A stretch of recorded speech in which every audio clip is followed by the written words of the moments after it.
মিছিল করি আমি কালীঘাটে নমিনেশন ফাইল করতে গেছিলাম। আজকে প্রচার শেষ করলাম। এই পল্লীর দুর্গা মন্দিরে এসে মা দুর্গাকে পুজো করে আরতি করে প্রণাম করে মহাদেবকে প্রণাম করে এখান থেকে মায়ের পায়ের ধুলো মাথায় নিয়ে আমি নির্বাচনী প্রচার এখানে শেষ করলাম।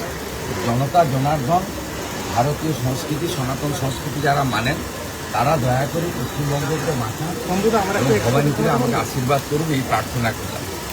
আমাকে যদি মা আশীর্বাদ করেন আমি যদি ভবানীপুরের বিধায়ক হিসেবে সেবা করার সুযোগ পাই আবার মায়ের দর্শনে আসবো। তাছাড়া আমি সনাতন হিন্দু হিসেবে যখনই সুযোগ পাবো এই 23 পল্লীতে এখানে আসবো। আমি কখনোই মনে করি না হিন্দু ধর্ম গন্ধা ধর্ম।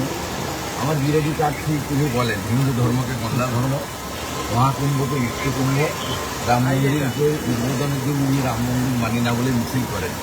অতএব সনাতনের আशीर्वाद कैंपेनिंग खत्म कर रहा हूँ। शांतिपूर्वक तरीके से चुनाव हो, जनता वोटदान करे, कोई भी इंसिडेंट ना करे। भवानीपुर में क्या हो रहा है? कैंपेन खत्म हो माँ गया। का आशीर्वाद मुझे मेरा ऊपर। ममता बनर्जी हिंदू धर्म को गंदा धर्म बोलता है। राम मंदिर उद्घाटन का दिन जुलूस निकालता है राम मंदिर के खिलाफ। महाकुंभ को मृत्यु कुंभ बोलता है। हिंदी माँ का आशीर्वाद उनको नहीं मिल सकता है, मुझे मिले। सर